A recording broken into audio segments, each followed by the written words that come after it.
Hello, Bogdan. Hello, hello. How are you, my friend? Very well, thank you. How are you? Doing good. Thank you so much. Uh, Hey, we are entering the second House of Trust live stream. And um, last week we started with the team of Yes We Trust and introduced ourselves. And today you are our first ever guest at the House of Trust live stream. Super grateful that you confirmed to attend. We just met recently in January in Davos.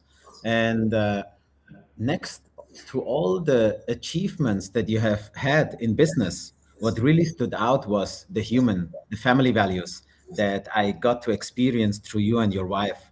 And just to highlight some of the things that you have achieved, and then we're gonna start to talk about the human behind, because that's always what we do at House of Trust, might be the physical events or the live stream. I mean, Bogdan, in 2018, you were generating over 9 million in revenue. You had over 270 employees, and you were one of the largest software companies in Romania. That company was later acquired by a Fortune 500 company, and later this company was acquired for over 4.8 billion, and you were the vice president. Today, you are one of the most active angel investors in Romania. So my first question is not related to business, but how do you keep up between family and business? How do you stay in a healthy balance between these two worlds? Um, well, our life changed a lot in the last I would say in the last 5 6 years, and throughout the years, also since I founded the company, it was quite a roller coaster. Right now, it's much more balanced, I would say. So I'm spending much more time with the family since the exit, and since 2024, it's the life. It's a little bit much easier, I would say, with us. We have 4 kids. We live in a very nice environment right now in Portugal, near Lisbon. And I'm still working a lot, but I'm not traveling that much. So I'm still traveling mostly in Europe, but I'm spending most of my time at home. Mhm. Thank you for sharing. And I see the books behind you. Where do you take your inspiration from? How you continue to keep up and educate yourself? So I try to read a lot. I'm not as successful into this as I would love to. I have friends of mine that are reading a lot, and they are proposing me books. I'm reading a lot online, and I'm listening to the books most of the time, because when you travel, it's easier to listen to the books. And I'm using the latest technologies to transform written books to spoken books. Uh, and Yeah, most of the books that I'm reading, it's are related either to personal development or uh, related to things that are surrounding us. So Mhm. right now I'm reading books about materials, about the metals, the salts, and everything that changed our lives. And this is something that probably is rooted in my engineering background. So I am Mhm. engineer by training. So I really love to understand things, how world it's working, how I can build stuff. So yeah, that's why. Thank you. You lived between Romania, France, and Portugal. Bogdan, where would you call home today? In Europe, I would say. So I'm considering myself European, not Romanian, not French, not Portuguese. And we should be much more grateful about the fact that we can live in this space. I spend a lot of time in Asia also, and I love Asia. And probably we will spend in the future more time with the family over there. But right now, we are very well where we are here in Portugal. Mhm. In 1993, you left Romania. In 2025, you came back when almost no one did, and you went back to Lisbon. Walk us through the emotions of logic of each departure. It was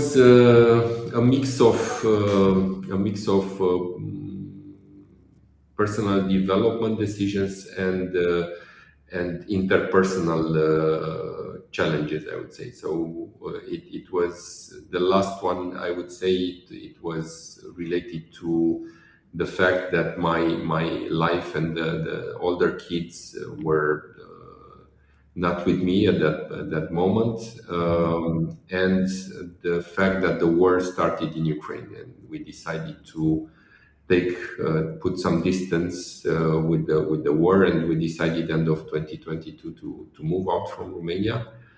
Before that, it was more changing the fact that I moved to France. It was an opportunity for me to know another country at the moment where Romania was just getting out from the communism regime. And then when I come back to Romania, it was because I really wanted to come back to Romania and found the company. So this was the main purpose, and it's what happened. One question that came to my heart that I wanted to ask you while preparing for this live stream was, Bogdan, your closest circle, family and friends, there is this saying that your closest people are often your dream killers. How was it in your case? Was your environment believing in you and what you're doing, or were you playing against the odds? I think I was quite blessed into that, not because I didn't have detractors, but because I had to build my close network when I moved back to Romania. So I was not in a network of people when I moved back to Transylvania in 2005. So I started to build up relationships, and it was quite difficult at the very beginning because you are an entrepreneur, you're alone. This is one of the most challenging things that the entrepreneurs need to Mhm. cope with. But after that, I had people around me that were mostly supportive, I would say. So I was Mhm. quite blessed from this Mm. perspective. And talking about support and mentors, you mentioned that in France is where you met your first mentor. What would you say? What did this mentor see in this 20-year-old Romanian kid, and that you couldn't see in yourself back at that time? Are you not that person for someone else? Uh, yeah, so it was a role model for me, someone that was very unique, and I learned a lot around him. I think he saw the fact that we were hungry. We were really hungry. We were a bunch of kids coming from Romania, and not only from a lot of countries at that period of time. And we were really hungry and ready to work hard to make sacrifices in order to learn to grow and to also give back because I worked in France a lot. I got my French passport in 2003, and I consider France as a country that shaped me a lot. Hmm. Was this mentor also your first investor? No, no, I would say we parted ways when I moved back to Romania. Mhm, mhm. Um, Thank you so much for sharing about your personal life. And now, slightly, we're going to shift over to business because at the end, it's all about inspiring the next generation. And I'm so grateful that you have committed to join the mentorship program of the Impact Accelerator.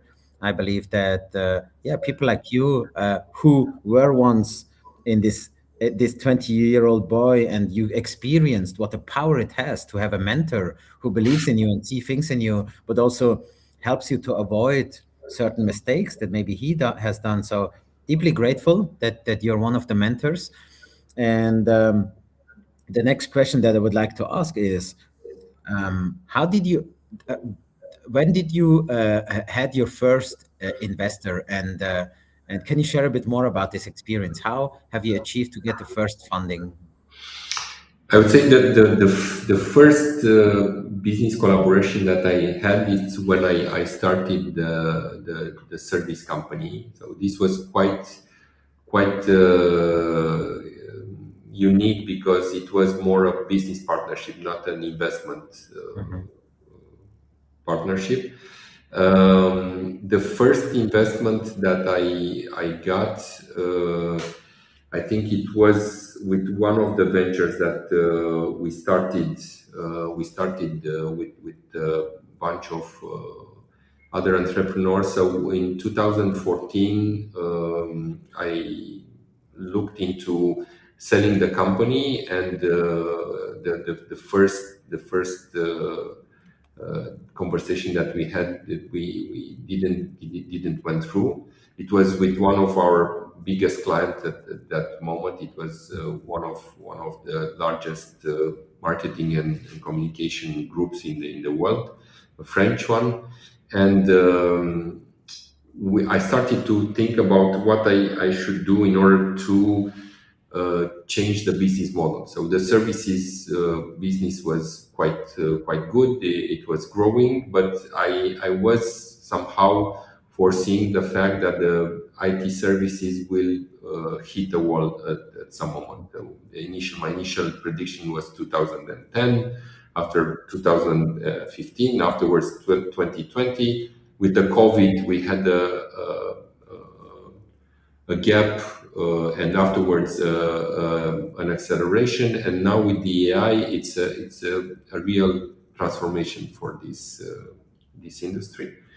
Um, and I started to look into building products. So I started to bring in the company, or picking in my company, co-founders, and I tried to launch multiple products at the same time, using our development capacity that we had in the company at that moment.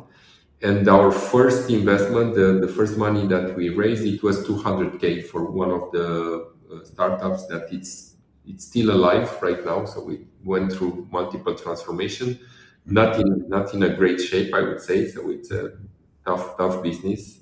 So it's a related to hospitality, technology in hospitality, and so on. But yeah, 200K, the first Got investment. it.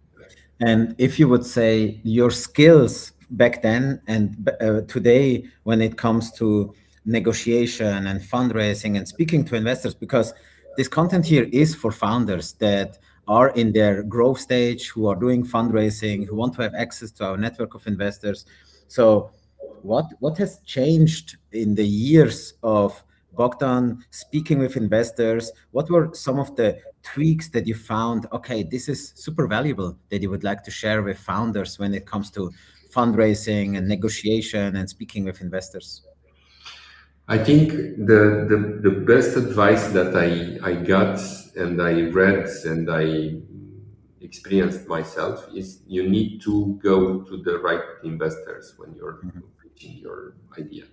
So mhm, otherwise you're just wasting your time. You're wasting the time of the people you're discussing with.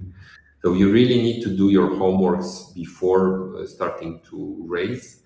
And depending on the periods of throughout the years, I saw how things changed. Not only from the industries and type of businesses that were invested in 2014, 2015. You got a lot of companies that were in this marketplace space, e-com, SaaS, B2B SaaS, and so on. Afterwards, we had this period of time with a lot of crypto related investments, and so mhm, on. And now the things really changed a lot, because people are, on one hand, turning to more grounded ventures, I would say. So more grounded, more deep tech ventures, more hardware related. There's with the what's happening right now across the globe, you have a lot of interest in the dual usage or defense related ventures, because you have security related issues, war related issues. And the other spectrum, what's happening right now, you have um, a lot of investment that was done in the AI space, with the hyperscalers and the new hyperscalers that are emerging right now, and with all the the population of startups that started, and they probably, most of them, they will die in the process. So it depends a lot on how the economy it's going. So right now it's very difficult to raise money because you don't have a lot of liquidity, you don't have a lot of exits. You have some companies that got listed, but you don't have a lot of transaction. It's much more difficult to raise now than it was 10 years ago, I would say. Thank you for sharing. You built Pitech Plus from 2 people to 270 people, from 0 to 9 million revenue, with clients like Louvre, Louis Vuitton. What's the one single decision that made all that possible? The one nobody writes about. Um, I would say you need to know why you're getting up in the morning. You really need to love what you're doing. Otherwise, it's mega difficult to looking backwards. All the effort that I've done to build a business, you really need to enjoy what you're doing. Otherwise, you're dropping it at some point. And also, I'm the kind of person that really want to understand what are the limits that I can achieve. And it was not about the money in the first place. Of course, the money is important when you're building a business. And my idea from the very beginning, when I started the service business, was to exit at some point. But I didn't do it for the money. I did it to see how big I could grow the company, what would be after. I was selling the company. This is an interesting journey also. What happened after I sold the company? So yeah, you need to really enjoy it, I would say. Would you say every human is made to become an entrepreneur? Sorry, Would you say every human is made to become an entrepreneur? I don't think so. No, no. You really need to love pain and to be very consistent and to work very hard. Yeah. What is the most important advice you would share with young founders when it comes to building a team? I would say you need to be kind and generous, because people will come with you for two reasons. One, it's bad. One, it's good. So people will come with you because they fear you, and or they are greedy, or they are going into this venture with you because they have a personal interest. I would say if you're a good leader, people will go with you into the worst period, because you'll have difficult periods in your venture. And you can see that if you are not a good leader, people will leave very fast when the wind it's in the wrong direction. I feel you. I feel you. I would say in the last 10 years of journey with Yes We Trust, we have built up 3 times the team of Yes We Trust, falling apart, building up, falling apart. And today we have the most strongest team ever. And I would say it comes to being aligned on the mission and vision, on the values. When they are aligned on the purpose of the company, then they stick in good and bad times. So that was my learning. Hmm. I agree. What is something that you experience? And as I mentioned before, you're one of the most active angel investors in Romania. What is something that you experience and see that founders and teams do that they should absolutely avoid to succeed? I think the most valuable thing that the team should do, besides what you said earlier, the values, the alignment, and so on, you need a team that is constantly evolving. It's ready to transform and go into a new context, because this is the only constant that we will see in the next 10, 20 years, the continuous change in the world, and the team needs to have this capability to adapt. And you need to have people that are natural learners. They are hungry to learn new stuff. They are reading a lot. They are not sitting still and just doing the same thing every day. So you need to be consistent, as I was saying, but you need people that are reading and learning continuously.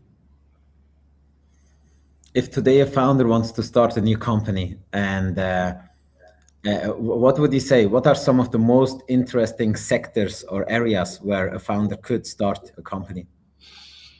I would say it's the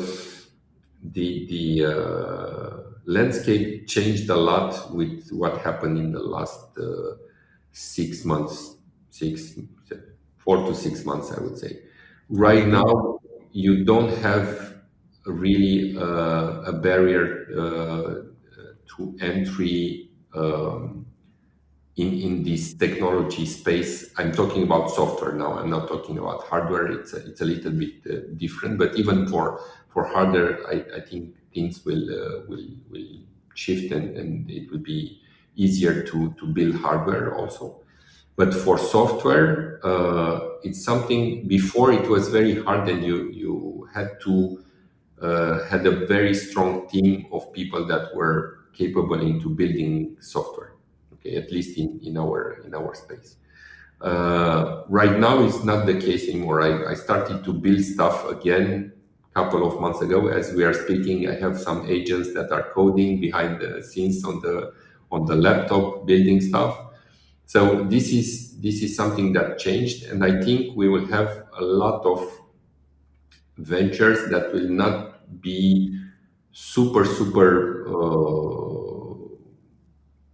big in terms of revenue, but they will be super great in terms of revenue per employee. So we will have companies that will do 2, 3, 5, 10, 20, 30 million with Mm. one or two employees.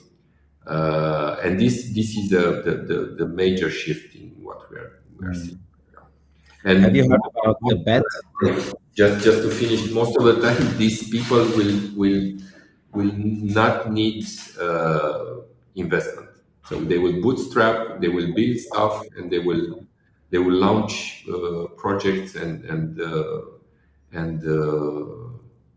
they will get revenue quite fast, and they will grow steadily without raising. Have you heard about the bet from Sam Altman and his friends about when the first multi-billion-dollar company will be alive with one employee? Yeah, of course. So we are not very far. It seems that it will be this year Hmm. in US. Talking about challenging times before, um, some of the most inspiring, some of the most beautiful humans I've met went through a lot of rock bottom moments. They went through a lot of hardship, and they were able to overcome it and to have a problem and create a solution out of it. And then this solution served many, many other humans. Talking about you personally, Bogdan, how often have you achieved rock bottom on your entrepreneurial journey? And second question, how did you came out of it for all the founders who go through struggling moments? Um, so the most difficult moment, I would say, I had two moments that were really difficult. So first one, it was at the very beginning. We were a small team of people. I would say we were at that moment. I think we were 10 people after 1 year, and I had two of my employees that decided to leave. Two good friends. They decided to leave for a company that was more bigger than us, and they decided to leave us in the middle of a very difficult project. Mhm. And I went to discuss with this company, and the CEO of the company said to me, Bogdan, you don't need to move forward. You see that it's difficult. Come join us. Come join us. I will give you a good salary, and I didn't do it. Obviously, I continued, but it was quite hard because you're asking yourself how you will continue when this happens, and it went well afterwards. It was not easy, but it went well. Second, it was during COVID. So in March, April, May 2020, it was super hard because we need to adapt, and the business was very hard at that moment, and eventually it came back in September, and it accelerated after that in 2021. So 2020, we had a very difficult moment with a lot of conversation about how we will adapt. We started to think about moving, keeping the most of the people, but moving everyone to 4 days a week. Mm-hmm. Instead of letting people go, we said, okay, we will reduce the time that we are working at 4 days a week. So the cost will go down. In the end, we did that for a couple of months, and we get back in track. And but it was quite hard. Some people left at that moment, and but afterwards we came stronger. So, having made this experience, what would you say? What is key for persistence? What is key for founders to stick to the plan when it gets hard, when they reach rock bottom? So you know what they say. Everyone has a plan until they get punched in the face. Oh, So yes. the thing is that, as I was saying, you need to adapt. You need to sit down, to think Mhm. about it, to sleep over it, and Mhm. adapt and take decisions. And take decisions fast, even if the decisions are not the best decisions Mhm. that you can take. Staying still and waiting that things will adapt for you. It's not a good strategy, I would say. So true. Today morning, I had a sparring. We are in Thailand, so we go every morning to the Muay Thai, and I get punched in my face while we do sparring. And so, yeah, it's about yeah, changing, being flexible with your plans, and also not to fall out of your path. So definitely confirm. Yeah. Um, I mean, values, it's Lockdown. one thing. Values, you need to stick to your values, but the plan, it's, you need to adapt it with the environment. Mhm. My next question is connected to the kids that we have. What is one principle you have found true in business that you would teach to your own children, especially one that goes against conventional advice? What would it be?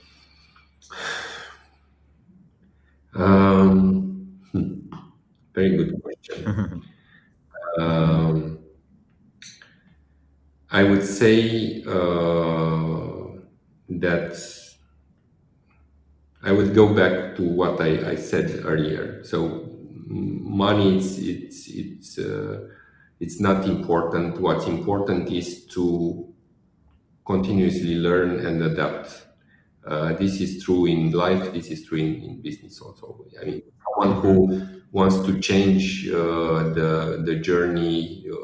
Our kids are still quite young. My kids don't know what they will do tomorrow, and also in this ecosystem that it's really shifting, and we will see a lot of Mhm. people that need to adapt and change jobs in the next 5 years, 10 years.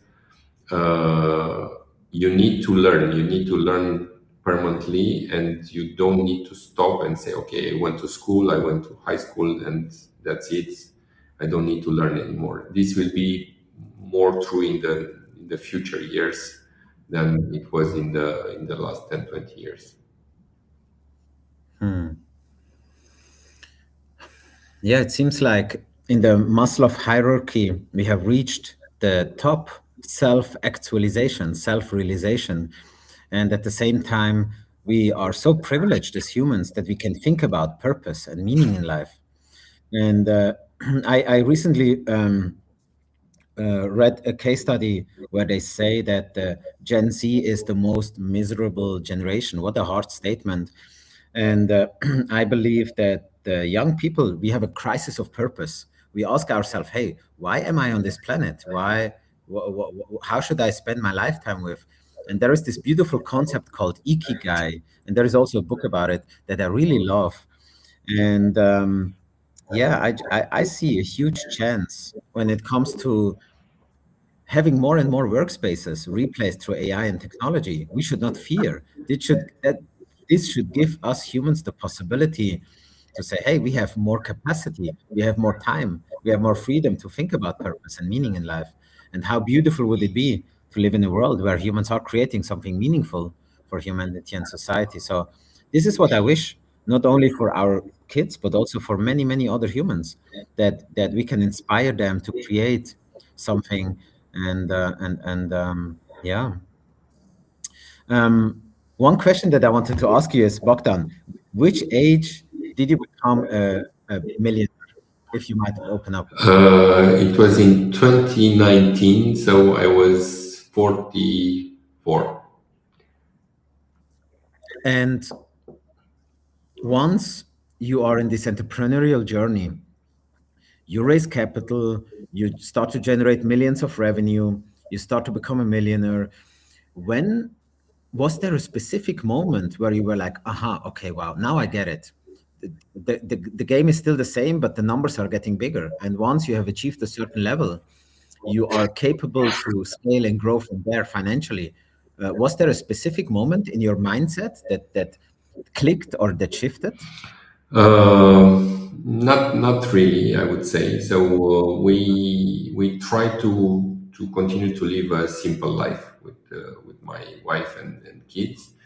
As I was saying, this was one of the reasons that we moved out here in Portugal, because you have a lot of entrepreneurs, you have a lot of like-minded people with a lot of money, but super, super relaxed. So nobody's showing off, and people are really enjoying the life, not the fact that they are successful in what they. And I Mhm. think this is important, and it's not true everywhere. So you have some spaces when people are trying to show off the money that they have, um, and we are trying to teach our kids in the same philosophy and the same values also. Today I saw a beautiful reel. It was like the new flex is not having a Lamborghini, but waking up on a Tuesday on 10 a.m. and spend the time with family. Yeah. So it's like being a time millionaire. So super inspiring. Do you have today more time for the family and kids after everything what you've achieved and built, or are you still hustling and working Yes, hard? I have more time, of course. Mhm. I'm trying to keep myself busy because this is something that I have in my mind, how I will move forward in the next 10, 20 years from now on. I have some ideas on related to what I'm doing right now with my friends, my fellow entrepreneurs, the investments that I'm doing also. So I'm keeping it busy, but busy with a lot of flexibility. Mhm, mhm. Nice. When and how did the shift happen from founder to the investor, Bogdan? It was over the period that I told you. We had the first project that we started as an investor in kind in 2010, 2011, and it accelerated 2014, 2015. So this was a period of time where we started multiple projects.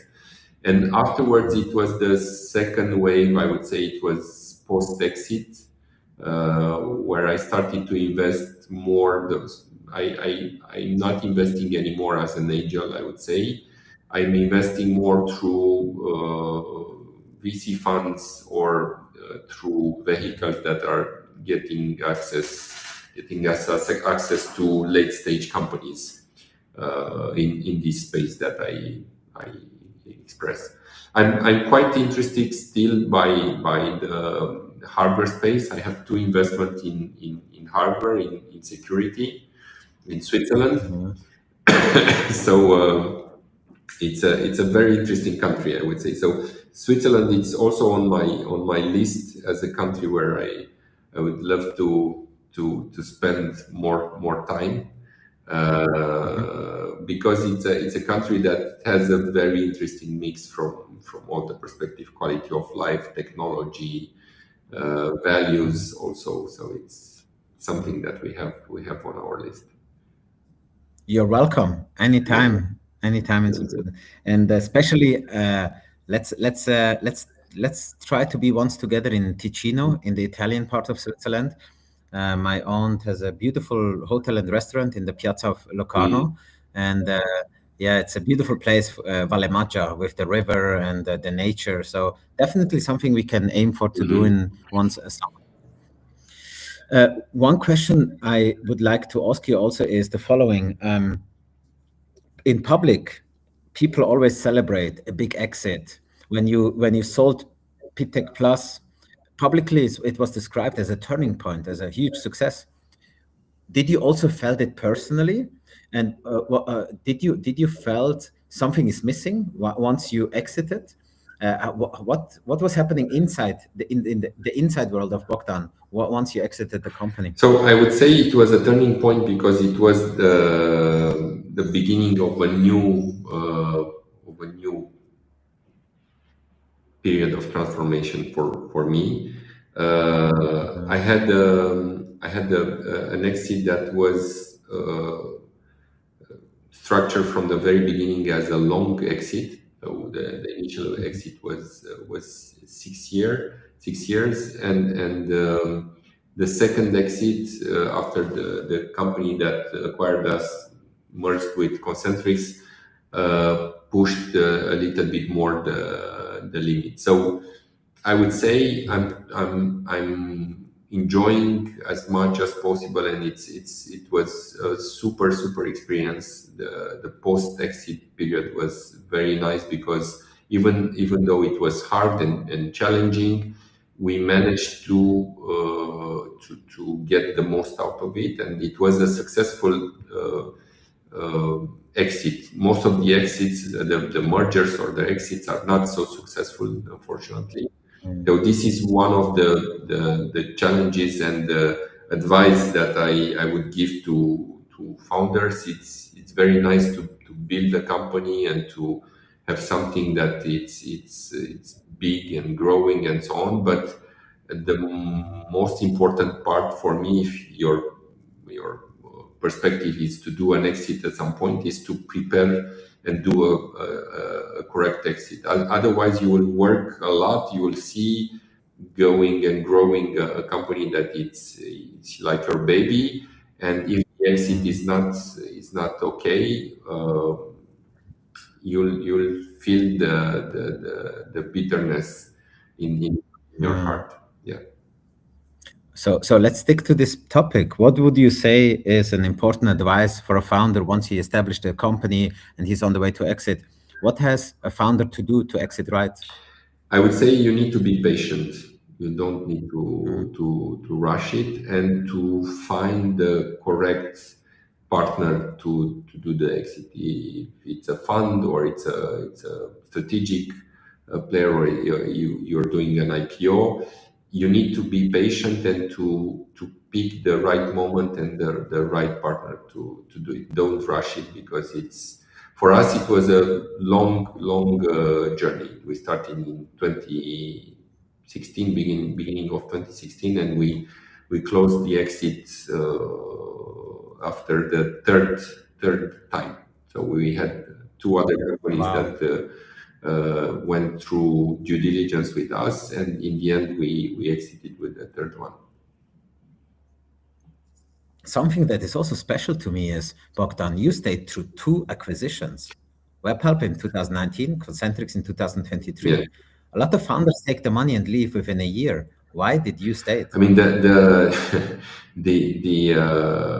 we want it from the beginning, and that's why I said this is something that is very important to have a well-structured exit. And to for me, the fact that the both parties want to stay as long as possible together, it's one of the key factor of success in a Mm, merger or an exit.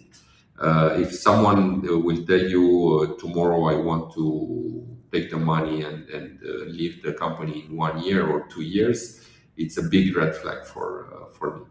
Um, it's also related to the structure of the deal. So the fact that the deal is structured in a way with an earnout that was a long earnout and with payments that were deferred in time. But it's not all about the money, as I was saying. So I'm enjoying it. mhm. I'm working with the teams that I trained myself, and we're doing super interesting stuff in the AI space right now. So cutting edge, cutting edge technologies that we are playing with, and we are building stuff that it's in the middle of in the eye of the storm, I would say, related to AI. Nice. When money stopped being your scoreboard, what did you replace it with? Because you just mentioned it. How long did it take you to realize your board? Uh, it took some time, so it's Mhm. still in process right now. So I would say I had this exact conversation with my coach yesterday. I Mm, had my coaching session yesterday. I'm part of a entrepreneur network called the Alternative Board. That it's a network that is helping entrepreneurs to learn and grow. And my coach was pushing me and saying, "Yeah, what's your next project? What's your next challenge?" And I would say, "I need some time to think about it because right now, it's. I had some ideas at the beginning of this year. I was trying to raise a VC fund last year, and start to go into this direction. I think the education piece is something important for me, and this could be a good indicator, a good scoreboard. So I hope that we will achieve a lot of good things together. I did it in the past with the school that I had, the vocational school in the software mhm, development area. So I know that this space is giving you a lot of reward because people are coming back after 2, 3, 5, 10 years and saying to you, I was one of the kids that were learning how to do stuff, and after that I found a job and I'm doing this and I'm doing that and I founded a company, and this is super super rewarding. beautiful. My next questions are from an investor's lens, but before we jump over, I'm just seeing in the comments that there are two beautiful questions that I would love to pick up and answer for the audience. So the first one is from Greg Chu 14. What led you to moving your focus to investing through intermediaries? Access to deal flow you mentioned, but was what the primary driver? I would say it's a process that it's much more structured, and the fact that you're investing as an angel, it takes much more time than you think at the very very beginning. So I'm still with the companies that I invested as an angel, the companies that are still alive, Mhm. but it's the structure. It's not the access. The access it's important indeed, but the fact that you need to spend a lot of time helping people to achieve or to manage challenges and do that on an unstructured way. It was super challenging, I would say. Mm, thank you. One more. How did achieving financial freedom changed your life? What do you do? What do you buy now, Bogdan, that you didn't before? And where have profit and purpose been in conflict? Oi, good question. We didn't change too much, as I was saying. So we didn't started to spend money on expensive cars or Mhm. other expensive stuff. We are. putting our money into our time and the experience that we can achieve, and the fact that you have this freedom, it's the most important. I'm starting to be more and more interested right now into the biohacking and the longevity piece. So this is something Mhm. interesting, and I have friends that have businesses in this space, and I'm trying to help them to achieve more. And I think there's a huge opportunity for us ahead into this space personally, but not only. Um, and the the purpose, I would say, you need to focus on the purpose. And my main idea when I built the company is that I didn't want it to have a big company to sell it for a big chunk of money. I Mhm. wanted to have a big company because I changed the life of a lot of people and families.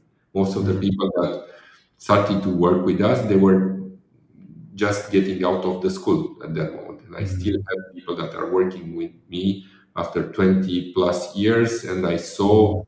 when they got married, when they had kids, when they bought their first house, the cars, and everything. So the fact that we changed the life of a lot of people, and the city where we were with the company, or the cities where we were with the company, it was super uh, super energizing for me. Fulfilling, energizing. Yeah. Okay, let's shift over to the investor's lens because most of the people that we have in our network next to the investors network are founders who want to Mm. break through, who want to succeed. Now, my first question is what makes a project investable from your perspective? I would say the major deal breaker, or the major factor that you should invest in a company, besides the idea, it's the team. So the team can make it or break it. This is I invested in a lot of company, and I can tell you today, this is the most important by far. I mean, you can have a very nice idea with a lot of things, that with a lot of market, with the right moment, a lot of money. If you don't have the right team, the project will go to the drain.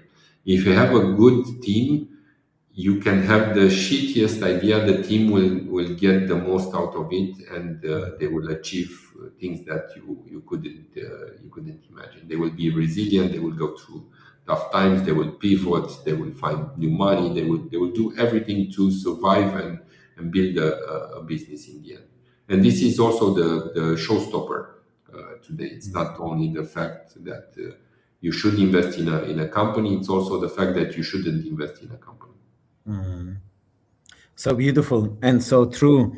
And one of the reasons why we see the Impact Accelerator as so potent is because in these 90 days, where a founder comes to Yes We Trust and he joins the program, it's automatically also a vetting process because our company's name is called Yes We Trust. And if we're going to showcase projects to our investors network, then we have to have made our work, or our word name trust is not given. So Mm. the Impact Accelerator is also a vetting process where we screen the projects, where we screen the founders and the team, and only the best projects and team we gonna be able to stand behind and say, hey, investors network, these are our finalists, check it out, these are the projects that we are proud to present you. So it's a beautiful way, and that saves for the family officers and investors time and energy. My next question: what are some of the reasons you would not invest in a project? The team, the team, Same. as I was saying. So the team is the biggest red flag, I would say. Afterwards, you can have the things that can be related to values. Uh, it's also can be related to the size of the market. We don't have infinite resources, time or money. So we need to choose wisely the projects we are investing in. Mm. And I would say it's also related to your purpose and your life. And you don't need to invest only money. You can invest time. I had a lot of projects in my portfolio where I invested in kind, and I'm helping the entrepreneurs to move forward, and I'm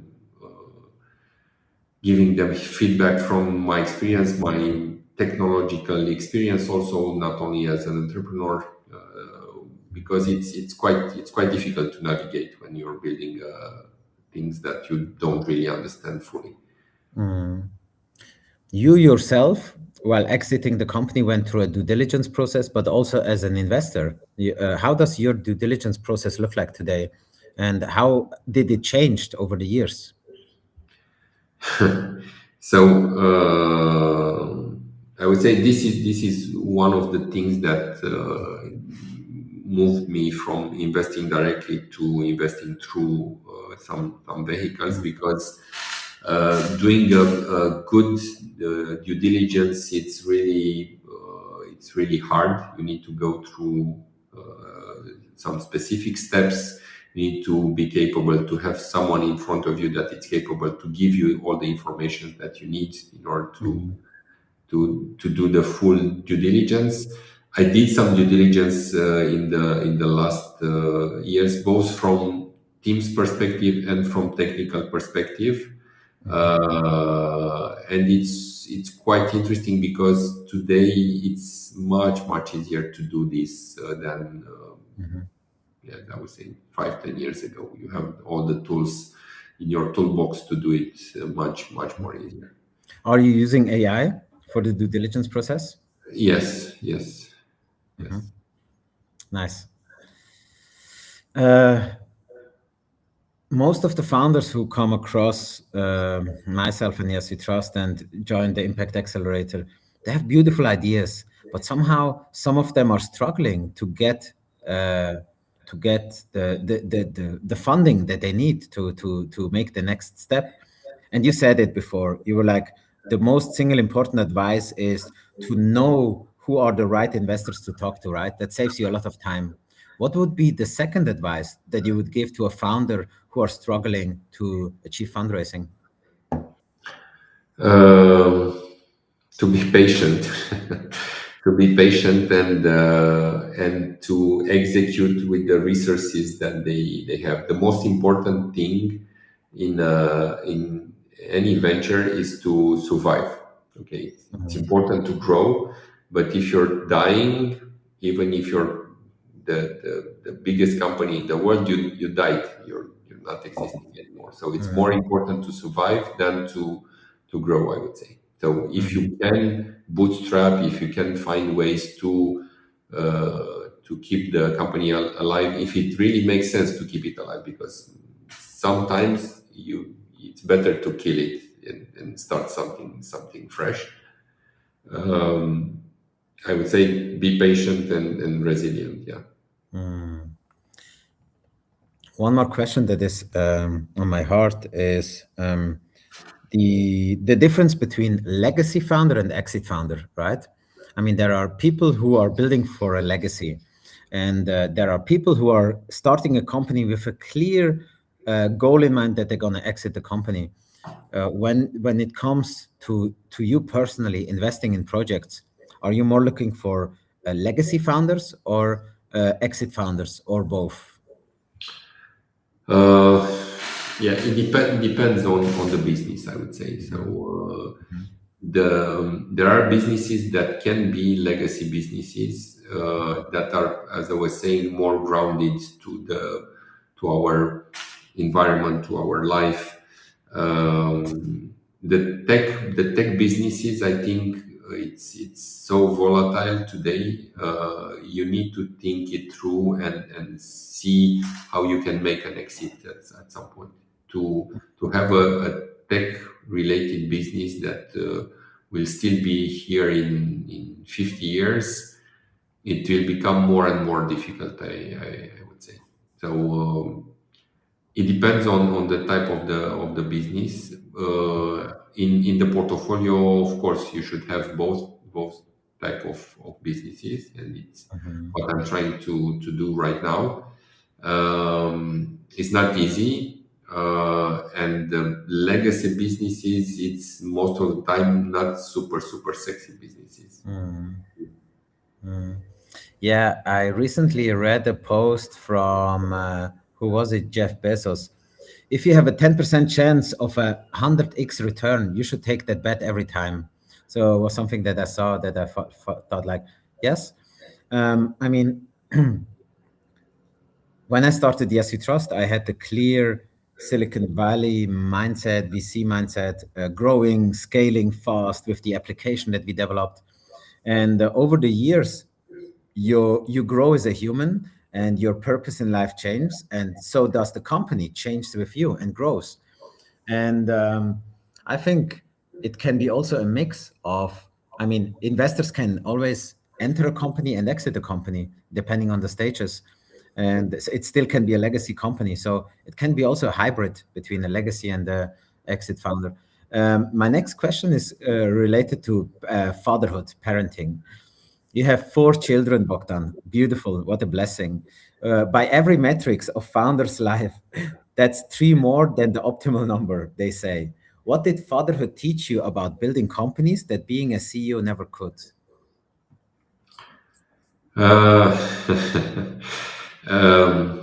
I would say the fatherhood is much more difficult than the CEO role, because it's very difficult to fire your children, especially when they are small.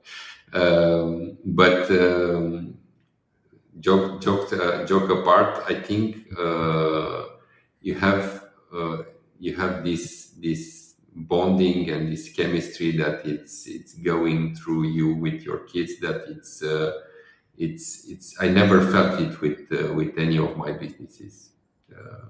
So this is the heart. It's much more involved with the kids than with the business.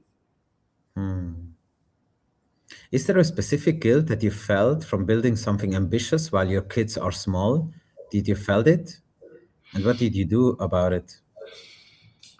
I I have a view on this, because I think the kids, when they are small, they should spend more time with the mother, and when they are growing, they should spend more time with the father. So Hmm. when the kids were small, I was building for the future. We are at that moment right now, so I can be with them and help them, and give them the environment, the best environment that they could get to grow where we are right now. Hmm. Beautiful. I mean, I always see as an example when it comes to work ethic, Elon Musk. Wow, crazy example, right? Mm. At the same time, I see him as a role model when it comes to building companies and innovation. But I don't know if he's a role model when it comes to parenting or fatherhood. I don't know him. I don't know him as a father, so I can't judge or label it. But there is always a sacrifice that has to be done. As an example, whenever we host the House of Trust events in Davos, there are months of preparation where I'm fully locked in, and we are screening hundreds of projects and humans. And in this phase, I sometimes feel like, "Oof, I'm not really there for the kids, right?" But then Davos ends and we can go to Thailand, and then I am much more a father. I can every day wake up with the kids. So it's always waves. You have sprints, you have more intensive times. And but yeah, without sacrifice, without being obsessed and also purely focused, I believe that Elon Musk would not have successfully built Tesla or SpaceX, right? So you Mm. need a certain level of obsession to achieve goals. What do you say about it? I mean, you touched a very interesting point, because when you're building hard stuff, you need to sacrifice, to do sacrifices, to sacrifice some parts. Could be the kids, could be the relationship that you have with your partner. Most of my fellow entrepreneurs that I know, they have multiple kids, multiple from multiple relationships. So Mhm. it's a hard journey Mhm. to go through. Um, I'm looking with a lot of admiration to Musk. I would say because he's building a lot of stuff. Mhm. He Mhm. has some I would say some view on the fact that we should do as many kids as we can, and that's why he's doing, I don't know what's the number right now, it's 12, 13. I lost count Somewhere there. yeah. um, so it's also related to the fact that I think it's part of our legacy, the fact that Mhm. we are not building only companies, but we are building also humans Mhm. in our family and around us. So through, I mentioned in the live stream a week ago that going to all the different types of events and hosting our own events and meeting so many people, so many inspiring people, and it's so easy to stand on a stage and talk about changing the world and impact or entrepreneurship. But then when you meet the people and you go a bit closer, you see broken family relationships. And so my main priority in life right now, and my assumption is we are changing the world today by being the best possible parents for our kids, by being the best possible husbands for our wives. And so it's from inside out, it's easy to speak, and but I think it starts from within. Now, talking about personal development, in the School of Impact, the first layer, it's called Feel More Alive Personal Development, because we not only want to build the next generation of successful entrepreneurs, but healthy entrepreneurs. How many founders? We just mentioned it, Bogdan. How many founders do you know who have sacrificed their health for success, right? And Mm. so the peak energy protocol is a way how you can take pieces, maybe the priming of Tony Robbins, breath work from Wim Hof, body weight workout from some of the experts that we've included, and so on. And you can develop your own morning routine. Now, throughout your journey, how have you kept yourself healthy along the way? Did you? And do you have biohacks? And how does your morning routine look like today? So it was a roller coaster, I would say, also from this perspective. So I had periods of time where I was in shape and fit, and I think you have some basics that you need to take care of. uh, to take care of your sleep. It's very important to take care of your nutrition, to do sports. This is very important to take care of the quality of the water, the air that you're breathing. Super important also. So this is the basics, I would say, from my perspective right now. So I'm 50.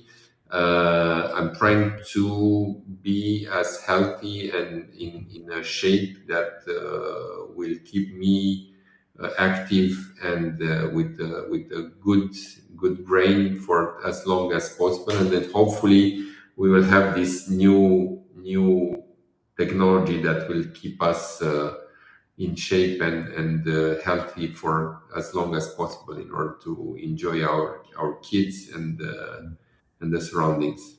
Mhm. Let me ask you again. What does Bogdan does when in the morning when he wakes up? What is your morning routine? I mean, the morning routine right now, it's we take care of the kids. The kids are going to school, so the small kids are going to school. So we need to take care of the kids to prepare them for the school. Afterwards, we can take care of us. We will go to the gym. We're going to the ocean if the weather it's there. We can have long walks. It's a very nice environment here around where we are living. Beautiful. Let's go. Next topics that I want to talk about is purpose and AI and giving back. Impact AI talks about AI in the service of sustainable humanity, Concentrics talks about AI that transforms customers' experience at scale. Where do you see that these two sentences collide? I would say we will live in the next 5-10 years a deep transformation of our societies, not only from the AI perspective, but Mhm, from the automation, from the robotics in general. mhm, And we need to take care not only of the businesses where that are our babies, but also we need to take care of the people around us and the society, and to find the right ways to support these people that will be disrupted. Okay, so there are many a lot of literature around this, and we don't want to end up with people that are cannot have a purpose in the society. I would say this is one of the themes in I don't remember exactly what the books of Harari that is talking Amadeus. about AI. Mhm, Um, and the foundation in Switzerland, it's exactly about it. How we can prepare our societies to the impact of the AI in the society. The fact that mhm, a lot of jobs will be disrupted, what these people will do. I don't think the transformation will be super fast. So mhm, this is my perspective from what I'm seeing in the business day to day with Concentrics. So we mhm, are a company that is in the space of customer experience. It's a company that it's huge, one of the mhm. largest companies in the world by number of employees, almost half a million people. Wow. And we think that the technology will support us and will do the jobs and the work easier, more enjoyable. And this is what we are doing with the technology right now. Yeah. Sh- Can you share, please, a little bit more about Academy Plus? They trained over 1,500 students for free, and then it stopped around 2018, right Mhm. when the web help deal was closing. Tell us the real story of it, why it ended. So what happened is that by 2014 we decided to accelerate the growth of the company. Until 2014, we were training our employees in a summer program that we were doing ourselves, and we were Mhm, training 10 to 15, 20 people every year, and we were growing every year at this pace. And in 2014 I said, okay, we need to change the way that we are training people, and have a pool of people that we could hire. And I went to France and I found this program that it's a very successful program started by a French entrepreneur called Xavier Niel, and the name of the program is School 42. So mhm, it's a vocational school with no teachers. It's based on a peer learning philosophy. And we managed to bring the program and the franchise to Romania, first in Transylvania, in Cluj-Napoca, and afterwards in Bucharest. And mhm. we've run the program for 5 years, and we trained all these kids that afterwards went and they work for our company, and but also for other companies in the Nice. ecosystem. Mhm, Some of them started startups, some of them mhm. started service companies. So this is the idea, behind the scenes. Yeah. Mhm. I read something, and you said it a few times. Kindness is the ultimate coolness, that you often say. Bogdan, hand to the heart. Would the 27-year-old Bogdan in Leo working two jobs having said the same thing? Or is it a philosophy that you only earned afterwards in your career? No. I think to be kind, it was something that was engraved in me by my parents. Mhm. Beautiful and so important. So, guys, kindness is cool. Um, Next question. You decided to become a mentor in Yes We Trust, and my personal story, you know it. It was the loss of my mentor that made me think about what is my purpose and meaning in life. What did you see in me and in this project that you said, yes, I'm gonna join and support? I was impressed by the energy. I was impressed by the values that you have and you're projecting.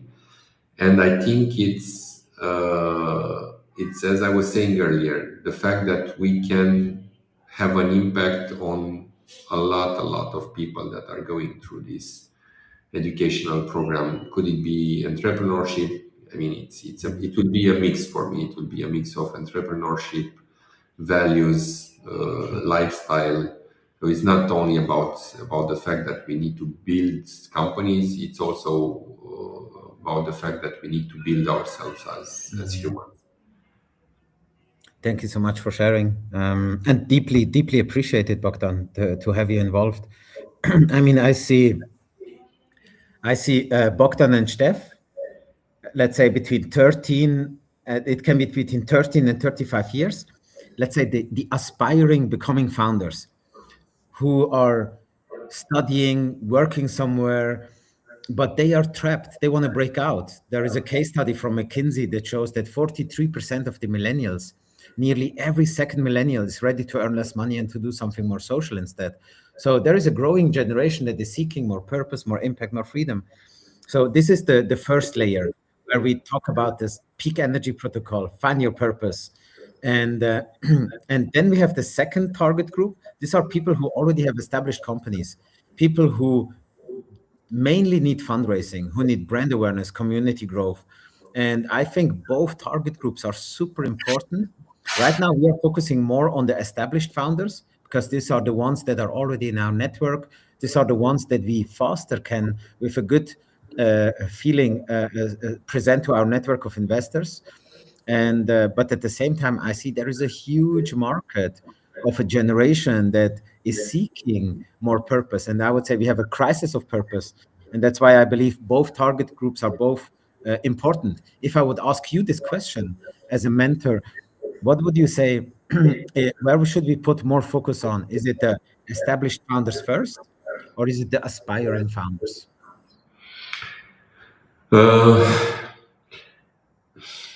it's a very good question. Very interesting. Um, I would say it depends a lot on the context and the metrics that we are looking at.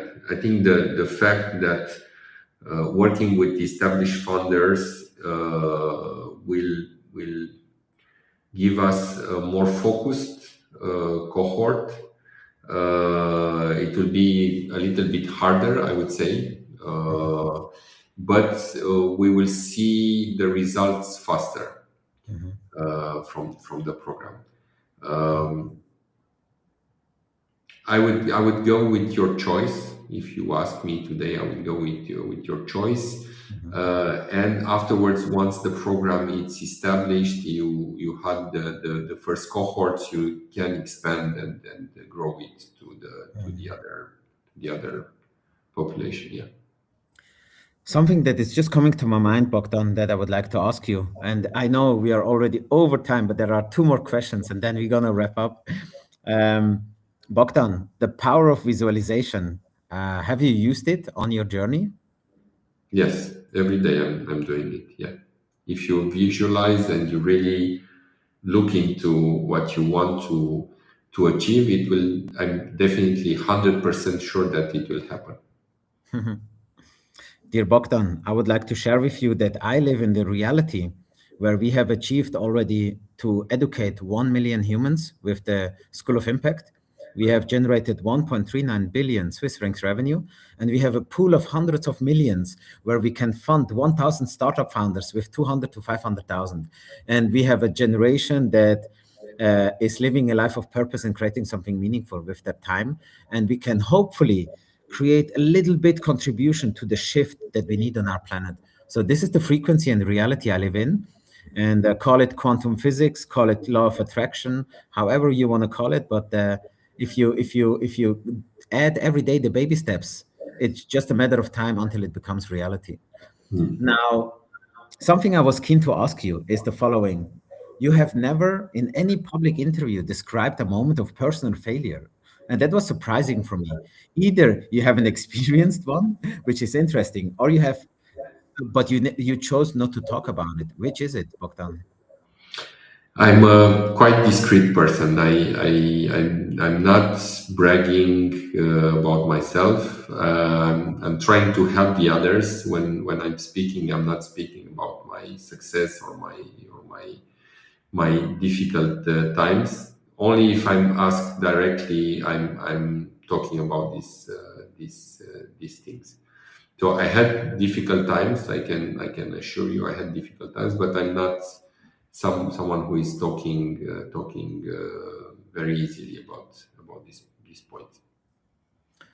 So I will try in the Impact Accelerator that we can go into depth with the mentors, because I think that's where the golden nuggets are, you know.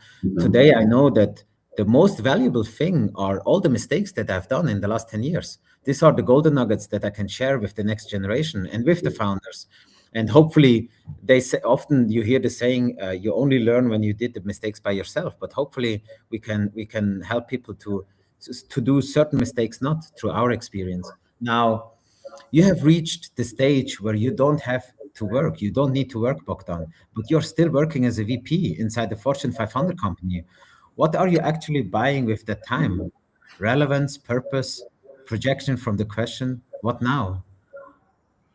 It's a very interesting question. So what now? It's the question that I'm asking myself every day, because I need to project myself in the future. I have a full life right now, and I'm fulfilled from a lot of perspectives. I have a nice environment, a nice family, freedom. I need to find the new step, the new way to make an impact, as I was saying earlier. Yeah. Beautiful, and what a privileged and blessed situation to be in, but also hardly earned and deserved. Final question, dear Bogdan. If you could go back to 2006, two people in a room in Cluj, zero revenue, everything ahead, and you could give yourself one advice, what would it be? I think it's something that I read a couple of months ago, and it's something that probably we should keep in mind for us, for our friends, for our employees. It's something that I think it will resonate with you, and it's a short phrase: "Do not fear." Hmm. Hmm. Oof. I was not aware that we're gonna touch this topic now, but let's do it. I mean, you know which word is quoted 365 times in the Bible? This one, this Do not one. be afraid. Do Do not not be fear. afraid. Do Yeah. not be afraid. Powerful. Hey, Bogdan, thank you so much. It was really a nice conversation. Thank you for your time. Thank you for your commitment to be one of the mentors in the School of Impact. I hope we can touch and transform and support many, many young hearts, many young founders. And yeah, I'm looking forward to spend time with you and the family in Switzerland, in Portugal, and combine business and family. Thank you Yeah, so much, likewise. Bogdan. Thank you, guys. Guys, that was it for this week. I hope you enjoyed it. Next Tuesday, we're going to have our next House of Trust live stream. We're going to announce on Friday our guest. Until then, I wish you an amazing week ahead and see you soon. Thank you, Bogdan.